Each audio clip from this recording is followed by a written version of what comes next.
Good day to one and all. For investors with children, one of the useful things that you might want to think about is to actually find ways to give your child a head start in financial management. So for today's segment, I will be talking about DIY investing for children. Okay, my name is Christopher Ng Wai Chung and I'm the Dr. Wealth instructor for the Early Retirement Masterclass. Let's begin with an overview of what we're going to talk about today. I'm going to first talk about a case to get a head start for your child in DIY investing or financial management. Subsequently, I'm going to talk about what are the ways to actually get started. I'll be discussing the key mechanism to get this done, all right, through a joint CDP account and a low-cost brokerage. And then I will be talking about some of the first moves you might want to get your child on, all right, where we'll be selecting a portfolio with a low beta and high dividend yields, all right. And finally, I will show you very quickly how such a portfolio would allow your child to derive their pocket money from the dividend payouts, all right. Now, let's first discuss the conventional approach towards legacy planning. And the standard response from most gurus is to let their children learn about money the hard way. This approach, basically popularized by Thomas Stanley of The Millionaire Next Door, actually suggests to wealthy parents to minimize the amount of economic outpatient care for their children in case they don't turn out with the right kind of money values. All right. My discussion today is not to go with this conventional approach, because if you were to treat your children this way, you are missing out on a golden opportunity to teach a little bit about capitalism to your kids at a much younger age. All right. Now, I'm going to talk about the case for giving your children an early start. Now, having an early start towards DIY investing actually allows kids to develop agency and autonomy that is required to manage investments at a very young age, right? You can also manage their investment philosophy earlier in life, show them the benefits of diversification and dividends investing at a younger age. And you really want to do this before their peers begin to join the finance industry, because thereafter your child is going to be basically invited to like meetings with their classmates in McDonald's where they might be sold very expensive insurance policies, and you want to avoid that, right? You want to get your child to invest in the right way, hopefully before they would even get into a stage where they can be propositioned by their peers. Okay, and of course this is super awesome if your child is also a maths, economics or accounting student in junior college. So this is a very, very good way to actually give your child hands-on training in DIY investing, all right, and build up life skills. So let's talk about the key ingredients of how to actually get things started. Well, first of all, I think your child should be 18 years old, because this is the minimum age where you can set up a CDP account, all right. So CDP account is an account that actually allows you to hold on to the various stocks. Okay, so imagine a bank account, but it contains stocks that you can hold jointly with a child. So a joint CDP account can be programmed to channel dividends into your child's savings deposit account. So your kid obviously has a banking account. If you set up a joint CDP account where you can buy stocks and park it into this joint CDP account, your child can benefit by having dividends be credited into their bank account. Okay, and of course you need a brokerage account that is under your name, or you can have a joint account under your name and your child's name. But the important thing is this brokerage account is where you get to control the contents of what goes into the CDP account. All right. So the idea is you can decide on a set of stocks to buy and walk your child through the idea of using money to make money. And the greatest benefit is that your child can observe dividends coming into their bank account. All right. So once you get this thing started, you don't have to give your child pocket money anymore. The account basically runs for itself, and it basically gives you a child pocket money once every 3 months or so. Okay. So The structure of the child's DIY investing infrastructure, let me summarize, would contain a joint CDP account, all right, and this holds the stocks that you buy. A brokerage account, such as a brokerage account from DBS Vickers, where you can log in and buy and sell stocks. And finally, the child savings account, where dividends can be credited. Okay. The next question that I'm going to answer is, once you set up the infrastructure that allows you to buy stocks, what would be a good starting portfolio for a child, right? Now, the important thing and the important objective would be to teach your child some fundamentals of investing, all right? So a rigorous backtest of the performance of the portfolio is not as important. What is important is that your child can actually experience what it's like to actually own something that provides a dividend payout with a low volatility, all right?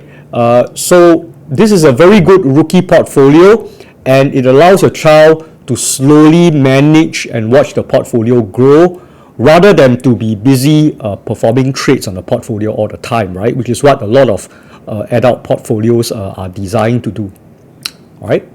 So what are the useful factors in such a portfolio would therefore be to select portfolios with a high dividend as well as a low beta. The higher the dividend, the more money it makes for you on a regular basis, and the lower the beta, the less drama that it produces for you, so you can sleep even better. All right, I'm going to share with you 3 possible stocks that you can add into such a portfolio, but take note that a well-diversified portfolio should contain about 15 or 20 stocks. And these 3 stocks are just examples of what you can look out for when you're trying to build a rookie portfolio for your child. All right, so this is going to be focused on the Singapore stock markets, and let's begin with my first pick, which is OCBC. And this is a very good stock to begin with. It is a bank counter. The ticker symbol is O39. When I was creating this slide, this stock was yielding 4.5%. It's got a beta that's very close to the market, so it moves along with the markets, all right? And you can basically replace this with any bank counter that generates the highest dividend at the moment, all right? Now, the advantage of bank stocks is that it tends to do better when interest rates are rising. And so you can slowly teach your child to learn the basics about things like net interest margin and non-performing loans when they own a bank, right? So the child will be able to understand that when interest rates are going up, when you read about it in the newspapers, banks tend to do better. And when there is a recession, all right, there is a lot of bank defaults, banks tend to do worse. Okay. Now, OCBC is also a good counter in that it pays about twice a year. And over time, all right, you can also add other blue chip stocks like Venture, Thai Beverage, or Yang Zijiang into your portfolio mix. All right. So this is a class of blue chip stocks, Singapore blue chip stocks, that would be a very good addition to rookie portfolio. The second stock that I'm going to talk about is Ascendas REITs. And REITs belong to a class of stocks which is known as real estate investment trust. And real estate investment trust is also a very good composition for portfolio for an 18-year-old. And Ascendas REIT is one of the largest REITs out there in Singapore. Its ticker symbol is A17U, and this is also a very, very good REIT to start with. At the time the slide was created, it was yielding 5.6%, and it's got a beta that's lower than that of the markets, which is about 0.882. So basically the risk that you're getting is about 88% that of an ordinary retail investor in Singapore stocks. Okay. Now you can of course replace this counter with any blue chip REIT counter that has a low beta. Okay, but the advantage is that real estate investment trusts tend to do better when interest rates are falling. So this is a little bit contrary to bank stocks. Okay, and the child can learn basics on rental income. All right, so when your child takes a bus with you and he looks at an industrial building, it might be owned by Ascendas. So he knows that he actually owns a small brick, all right, that is part of the building that he's looking at. Okay, so he also appreciates how beneficial it is to become a landlord. So if you own a piece of land or a building, you can collect rent from a tenant. All right, so this is something which your child can also learn at a very young age. And Ascendas pays about twice a year. Okay, so over time, you can also enhance your REITs portfolio with CICT, Capital Industrial and Commercial Trust, Parkway Life REIT into your REITs mix to actually strengthen the REITs component of this rookie portfolio. Okay, and now I'm moving on to my suggestion, which is to look at Netlink NBN Trust. Okay, and this is a third class of stocks that would be very good for a rookie portfolio. And this is belonging to a class of business trusts. And one good business trust to start with is Netlink Trust. And the ticker symbol is CJLU. When the slide was being created, it was yielding 5.2% with a very low beta of 0.4. So one advantage of Netlink Trust is that it is exceptionally stable, it has survived the pandemic, and your child can observe how income can be derived from the fiber optics that lead into your home. Alright? So your child can eventually understand that owning something can mean being paid on a regular basis. Okay? And Netlink Trust pays about twice a year, especially in quarters where Ascendas REIT does not pay a dividend. So by combining Ascendas and Netlink Trust together, you can be paid 4 times a year. Now, over time, you can add Asia Pay TV, Hutchinson Port Trust, and other business trusts into your mix. All right. Okay, so let's just talk very theoretically about a 3-stock suggestion that has led to the creation of this portfolio.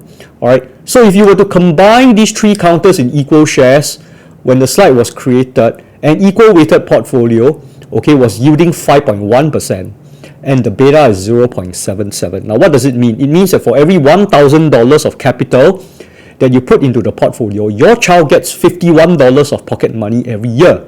All right. Now, because the beta is very low at 0.77, the amount of risk that you're taking is 20% lower than what everybody else is taking. All right. So that's very, very important. So suppose you want to give your child a pocket money of $500 a month or $6,000 a year, which is actually a fairly decent amount of money for a university student, right? Then what you will have to do is to be able to put 6,000 divided by 0.052, right, which is the dividend yield of the portfolio. You will need about $116,000 into this stock portfolio to generate $500 a month on average for your child, right? Now, while this outlay of $116,000 is high, your child gets a valuable financial education which goes beyond the value of the $116,000, and you don't have to give pocket money anymore after you put in this sum of money. So before I end, I just like to say that financial education matters a lot. Once a child has a portfolio, there will be a real motivation to read financial papers and start tying everything that happens to the economy to their schoolwork. Right? So if your child happens to be in a junior college studying economics, this will give him a very, very good ability to actually tie in real-world economic events into the amount of pocket money that you have. And what is likely to happen is that your child will end up being more widely read. Okay? They will be more sensitive to changes to their portfolio positions if you bother to walk them through the various changes that you'll make. At the end of the day, you are guiding your children towards taking more control and responsibility for their personal finances. Now, in conclusion, compared to the idea from various gurus to say, please do not give your children economic outpatient care, I see that the contrary is also true, and that there are certain advantages to gifting your child a DIY portfolio at an early age, right? Your child thinks strategically about investments, adopts a helicopter view about personal finances. Your child learns to link the performance of banks, factories, or even fiber optics into their pocket money at a very young age. And your child understands that 5% dividends can be earned with moderate risk-taking and is better equipped to deal with financial salesperson when they come of age and join the workforce. All right. Now, as a final disclaimer, I'd like to point out that while a portfolio of 3 stocks is a great starter portfolio for a child, a diversified portfolio should contain bonds, commodities, and stocks from different industries, okay? And so it will be much better to do a little bit of your own research to build a 15 to 20 stock portfolio for your child. So with that, that is the end of my presentation. Thank you very much.